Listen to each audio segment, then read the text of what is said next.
Buenas, en el video de hoy vamos a hablar sobre la memoria de trabajo, basándonos un poco en el trabajo que ha elaborado Baddeley a través de los años. Ya con anterioridad mencioné un poco sobre qué es la memoria de trabajo, pero no detallamos a profundidad. En el video de hoy vamos a tratar de abordar un poco más ampliamente este tema, pero tratando de mantener cierto límite. La memoria a corto plazo, como ya anteriormente habíamos discutido, refiere al almacenamiento temporal de información. Por ejemplo, si yo les digo 1543, ¿cuáles números yo repetí? Ustedes me lo dicen, eso es memoria a corto plazo.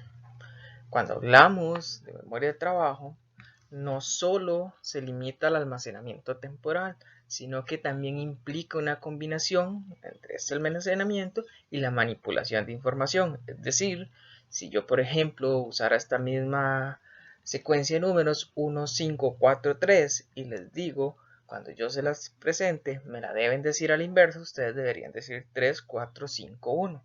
Ven la manipulación numérica. Estos elementos implican memoria de trabajo. La información que almacenamos no solo se limita a una memoria a corto plazo de trabajo, también tenemos una memoria que es a un largo plazo. Ahora bien, estos tipos de modelos o de sistemas de memoria tienen características similares en algunas y distintas otras. Ahora bien, cuando hablamos de modelos de corto plazo, de memoria a corto plazo, referimos a un sistema que es dependiente más de lo fonológico, que no suele demandar tantos recursos atencionales, es bastante rápido y tiene la limitación de que la retención de información se da por periodos breves de tiempo, unos pocos segundos. Además, si esta memoria o estos elementos en memoria de corto plazo no son procesados posteriormente o mantenidos en un loop de recuerdo, se olvidan rápidamente.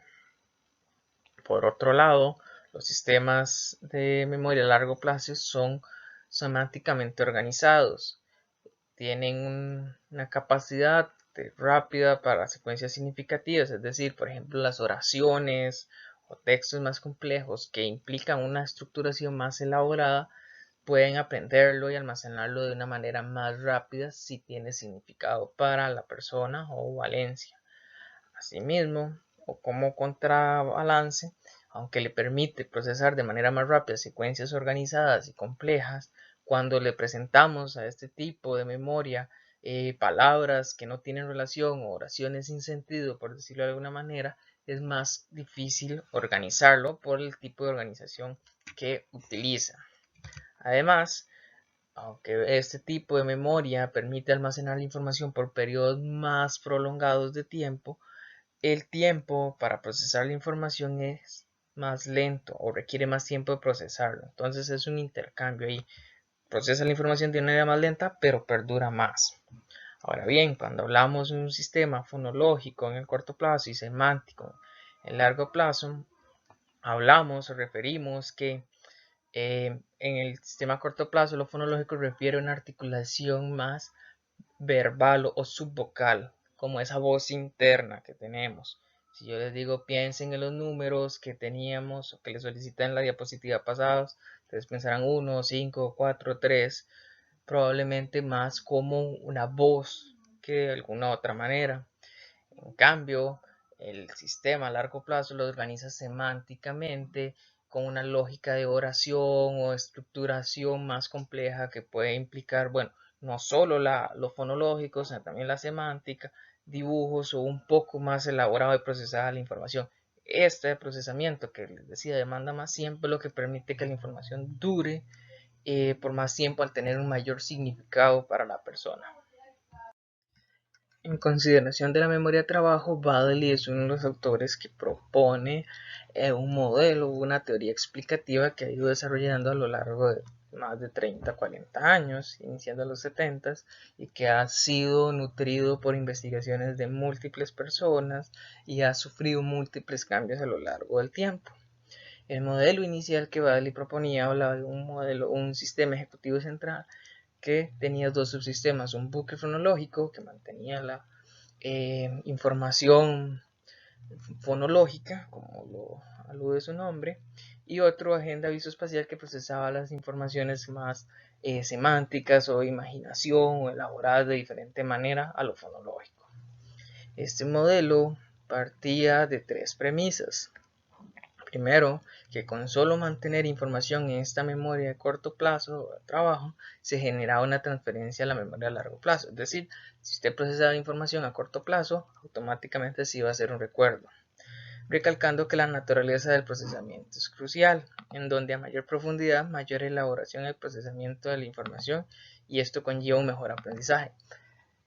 Esto no es del todo cierto, aunque esa fue la hipótesis inicial. Después se dieron cuenta que no toda la información que inicialmente llega a nuestra memoria va a ser procesada y almacenada en una memoria a largo plazo, es decir, alguna información será desechada. Entonces esa premisa es un tanto errónea. Segundo, se asumía que la memoria a corto plazo es esencial para acceder a la memoria a largo plazo, lo cual resultó ser inconsistente con la evidencia neuropsicológica. Esto debido a que pacientes en tareas de retención de dígitos, en donde solo 2 dígitos recordaban, por ejemplo, este tipo de pacientes, y la ausencia de lo reciente, en el recuerdo libre deben tener una tendencia defectuosa a corto plazo, que debe conducir a problemas a largo plazo. Es decir, la neuropsicología nos dice pacientes con daño neuropsicológico en memoria a corto plazo deberían tener problemas a largo plazo. No obstante, esto no es así. Hay personas que tienen problemas de memoria a corto plazo, es decir, no pueden almacenar información, olvido reciente, personas con Alzheimer, pensemos, pero tienen recuerdos muy antiguos, por ejemplo, de su niñez. Entonces esto debate esta primera idea y la pone en cuestionamiento. Tercero, los modelos iniciales asumían que la memoria a corto plazo era una memoria de trabajo, que juega un rol importante en la cognición. Por tanto, tales pacientes deberían tener déficits intelectuales significativos. No obstante, este no es el caso. Es decir, partiendo también de la premisa anterior, si una persona tenía problemas en memoria a corto plazo, debería tener problemas de inteligencia, articulación del lenguaje, etcétera, etcétera, cosa que no siempre se da. Entonces, esto también debate la lógica inicial y presenta pues varias inconsistencias que han tenido que ir ajustando a lo largo del tiempo. No obstante, lo esencial de este modelo es que es útil, pues postula un modelo de sistema hipotético que tiene una capacidad limitada que provee un almacenamiento y manipulación temporal de la información que sería necesaria para desarrollar un amplio rango de actividades cognitivas. Asimismo, nos saluda a un sistema que no es unitario y puede descomponerse en al menos 2 sistemas temporales de almacenamiento, una asociada al habla y sonido, otro a lo visoespacial. Estos tres componentes, ¿verdad? El ejecutivo central, la agenda visoespacial y el bucle fonológico, pueden considerarse como módulos en el sentido de que comprenden procesos y sistemas de almacenamiento que están estrechamente entrelazados entre sí con otros sistemas o módulos que tienen conexiones más o menos remotas, tales como la percepción y la memoria a largo plazo. Esto, aunque en un principio nos puede parecer extraño que estemos diciendo que este modelo tiene estos fallos, lo que nos saluda a sus etapas iniciales como se ve en la figura 1 que está en la pantalla en el margen superior izquierdo. En el segundo, en la figura 2, vemos cómo se van presentando algunos cambios en donde alude a este entrelace entre sistemas o módulos y con características episódicas de la memoria a largo plazo, con el lenguaje y con elementos visuales y semánticos. ¿Okay? Entonces, si vemos, hay unos elementos que son como inteligencia, sistemas cristalizados o aprendidos por la cultura y educación, por ejemplo, el lenguaje, y otros que son más del momento, más en flujo, más propios de la persona, como la capacidad propia del sistema para almacenar y recordar algunos elementos y mantenerlos en memoria.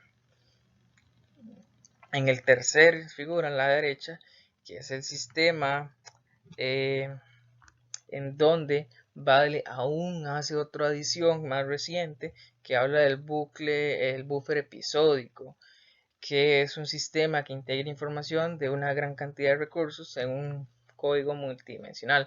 ¿Por qué agrega este sistema? Porque podríamos decir cómo es posible integrar elementos cuando tenemos un sistema que solo procesa lo visual y lo o visoespacial y otro que tenemos sonidos y el habla, no sería congruente. Entonces Baddeley propone un modelo o le agrega una característica al modelo que vendría a explicar cómo se puede integrar esta información de multidimensional, y es este buffer episódico que viene a funcionar un sistema que integra información tanto de la agenda visoespacial, del bucle cronológico, de la memoria a largo plazo, de manera que tenga sentido la información que se procese como un todo.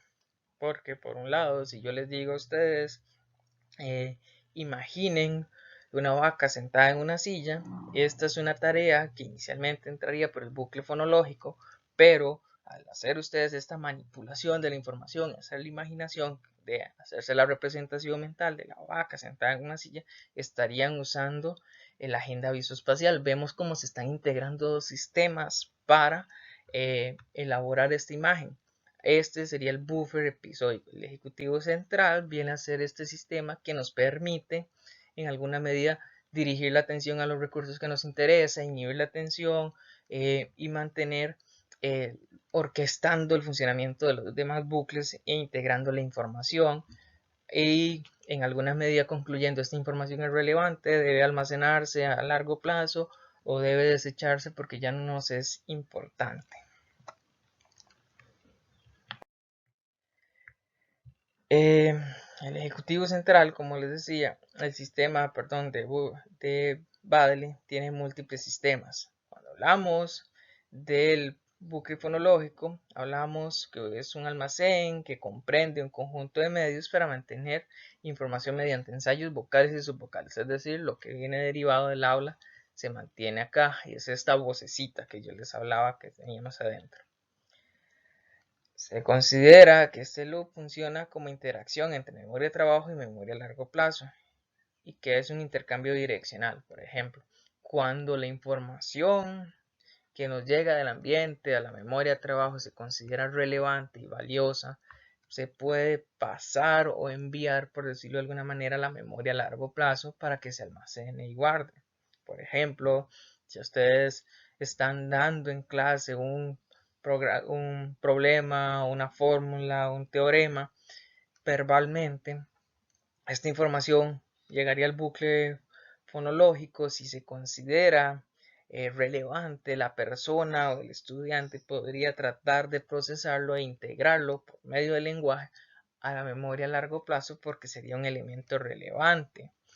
No obstante, puede que no lo logre a la perfección o que no logre almacenarlo, a pesar de que lo considere importante, considerando que es afectado por diversos factores, como por ejemplo la longitud de las palabras. Entre más largas sean los elementos a recordar, por ejemplo las palabras, peor es la capacidad de retención de la información. Es decir, si nos dan una información muy grande, muy densa, va a ser más difícil almacenarlo.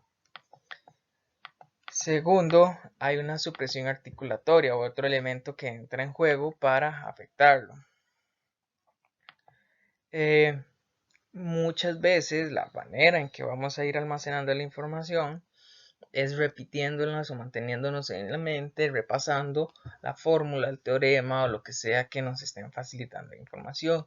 Si hay alguna tarea, algún elemento que afecta esta subvocalización, va a prevenir en alguna medida o va a afectar el procesamiento del bucle fonológico, pues estaría su demanda o su trabajo saturado tanto por un ruido externo como por la tarea que deseamos almacenar. Entonces, pensemos en clase. Si estamos dando una clase, estamos tratando de presentar un teorema, un problema, una fórmula, y la estamos haciendo en etapa inicial con un bucle fonológico, trabajando, tratando de almacenarla, repasándola, pero tenemos una gran cantidad de ruido ambiente, entiéndase una clase que nos están concentrando los chicos y todo el mundo está haciendo ruido, que hay mucho ruido del entorno, elementos distractores, música. Esto puede dificultar la capacidad de funcionamiento del bucle y por ende dificultar que la persona logre aprender y almacenar a largo plazo esta información.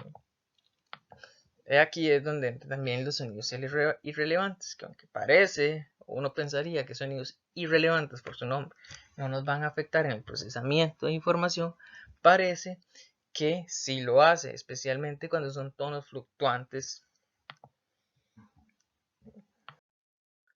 Seguido, también el otro elemento de este subsistema es la agenda visoespacial.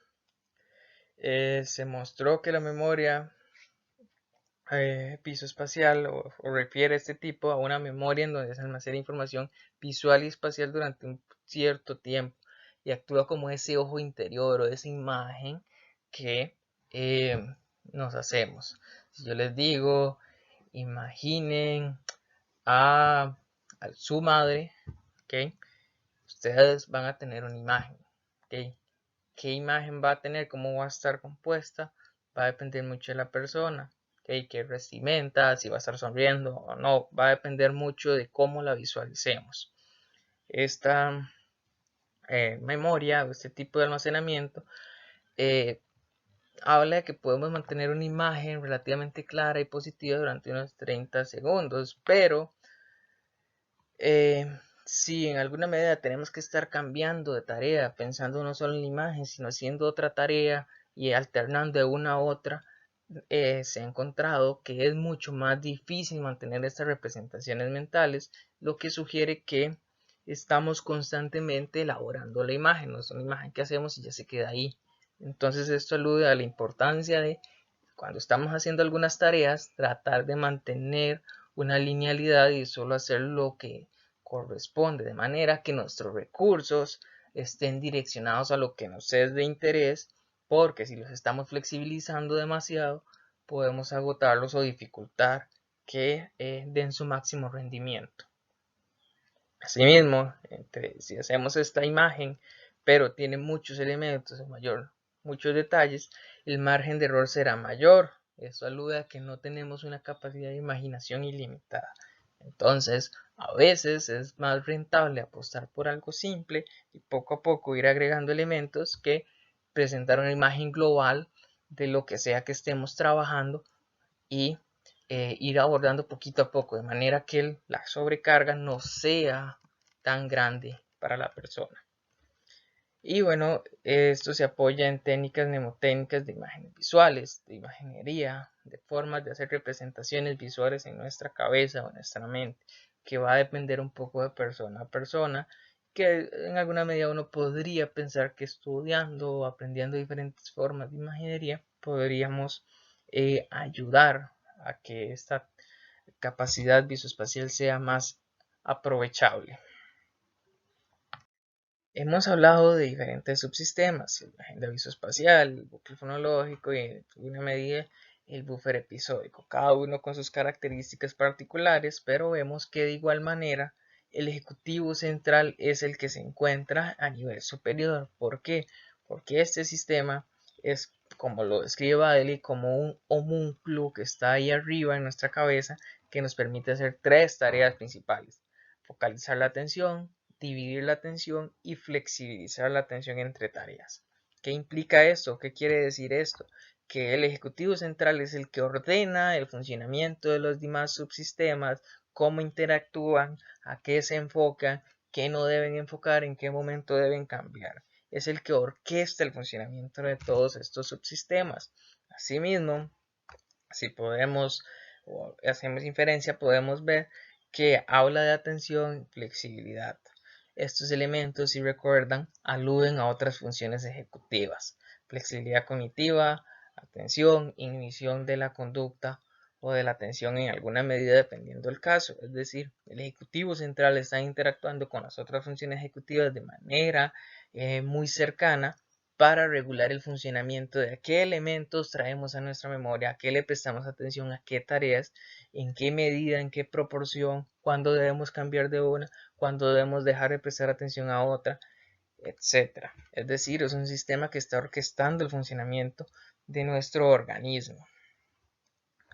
Esto implica o ha dado razón a que el modelo vaya evolucionando, en donde se hay un intento por restringir el modelo de memoria de trabajo, Hadley toma una postura en donde dice que este sistema ejecutivo central es un sistema meramente atencional, que no posee capacidad de almacenamiento, o esto es lo que planteaba. Y esto tuvo o implicó alguna serie de problemas. Primero, si fuera así totalmente, cómo diferentes subsistemas que se usan y que usan diferentes sistemas, formas de codificación, pueden ser integradas en un sistema que no posea algún tipo de almacenamiento. ¿Recuerdan esta imagen que les decía? Imaginen una vaca sentada en una silla, que esto implica el bucle fonológico, y la acción de imaginarlo era lo que implicaba en alguna medida la imagen mental, ese ojo interior. Esta primera premisa topábamos con problema si el ejecutivo central no tuviera una capacidad de almacenamiento como plantea la premisa. Y un segundo problema sería, una persona no usa solamente un código a la vez, es decir, ustedes no solo están usando información visual en un momento, después cambian a utilizar información fonológica o semántica. Muchas veces las usamos en combinación.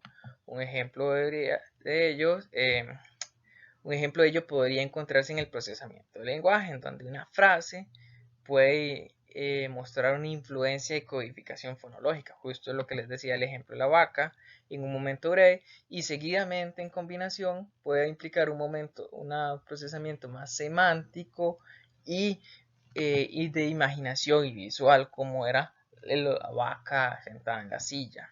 Entonces esto era un bloque o dos premisas que generaban problemas que el Ejecutivo Central no podía resolver de manera que fuera solo un procesamiento o control atencional.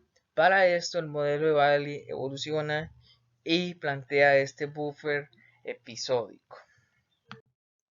Este buffer episódico se asume que integra los episodios o trozos de información en un código multidimensional o integra las imágenes de diferentes tipos de información para dar un producto funcional.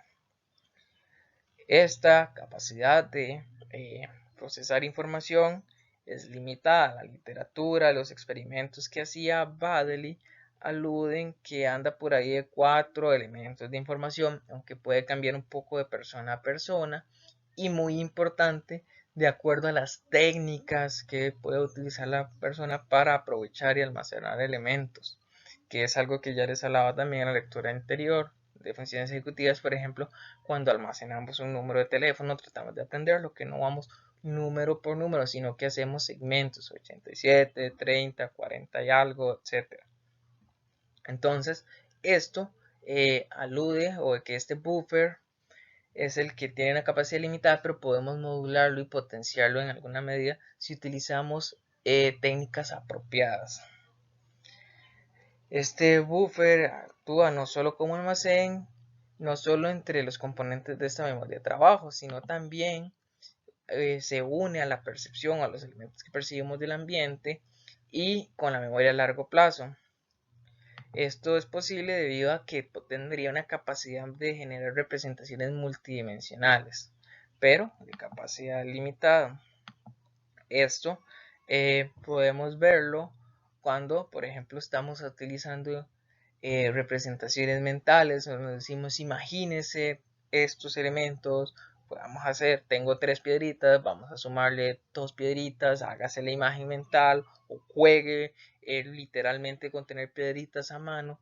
Toda esta integración estamos haciendo un procesamiento multidimensional en donde estamos usando el lenguaje, una simbología como es el símbolo de más, que podría venir de memoria a largo plazo en el momento que ya una persona tenga cierta noción y que implica el lenguaje, vendría a implicar percepción visual y movimiento visomotriz. Y vemos como hay una integración de muchos elementos, que parece simple una tarea que damos por obvia, pero implica integrar gran cantidad de elementos. Entre más elementos tengamos a integrar, puede funcionar tanto de manera positiva como negativa. ¿Por qué?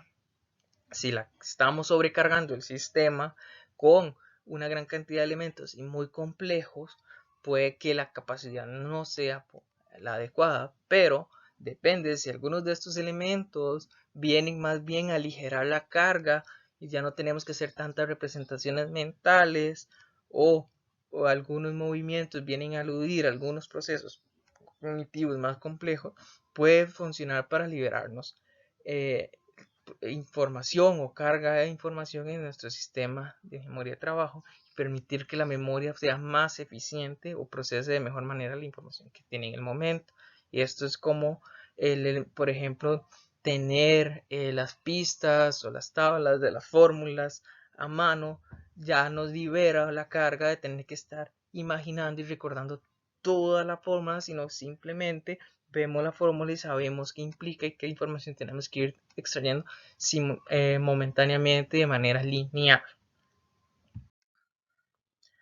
Ahora bien, para finalizar, en la lectura, Baddeley, aunque dice que es un modelo que aún puede estar en cambio y que no es completo y tiene sus limitaciones, nos habla que de alguna manera podríamos dividir algunos elementos pertenecen o van a la agenda visoespacial y otros van al bucle fonológico de acuerdo al sensor o el elemento ambiental que nos los facilite. Por ejemplo, para la agenda visoespacial va la información visual, la espacial, la áptica, por ejemplo, el color o la forma. Si nos vamos al bucle fonológico, el aula, los signos, la lectura de labios, la música, el ambiente. Entonces vemos cómo van distribuidos y elementos como el tacto, el sabor y el olfato vienen más mediados por el buffer episódico. Esto lo que nos viene a decir es que cada uno de estos elementos van a diferentes estructuras que finalmente van a ser procesadas por el buffer episódico. Si logramos distribuir en alguna medida la información que presentamos de una manera más equitativa entre los diferentes subsistemas, de manera que no los sobrecarguemos, podríamos pensar en que en alguna medida estamos facilitando el proceso que tiene que realizar nuestra memoria de trabajo. Si le facilitamos el proceso, si no la sobrecargamos más allá de lo necesario, podríamos facilitar procesos de aprendizaje de una manera más eficiente y más amena para la persona, aunque esto implica en ocasiones una complejidad de tener en presente estos modelos, cómo funcionan, qué plantea, para determinar de qué manera presentamos nuestros contenidos de una manera más satisfactoria y de mejor calidad en una perspectiva cognitiva, por decirlo de alguna manera. Entonces, esto nos deja la pregunta de cómo podemos estructurar nuestra pedagogía de manera que organice y presente la información de una manera sintética, ordenada, con pistas visuales y fonológicas que faciliten el procesamiento de los contenidos. Y esa es una pregunta que les dejo ahí a ustedes en el aire. Yo podré tener mis ideas con mi formación, pero ustedes con su formación también especializada en procesos de pedagogía y enseñanza, en su caso particular para las matemáticas, también tendrán su forma, su perspectiva y sus propias representaciones e ideas que pueden ser diferentes a las mías. Y eso es lo que hay que sacar provecho, esas diferencias, cómo integro información y más que todo esto, a sacar el tiempo de tomar conciencia de esto y pensarlo, meditarlo de una manera sincera y tratar de generar algún cambio. De mi parte, esta sería el abordaje de la lectura de la semana. Espero que les sea un poco de ayuda y recuerden, el foro se mantiene disponible. Si hay dudas, no duden en escribirme y podemos tratar de aclararlas de la mejor manera posible. Muchas gracias.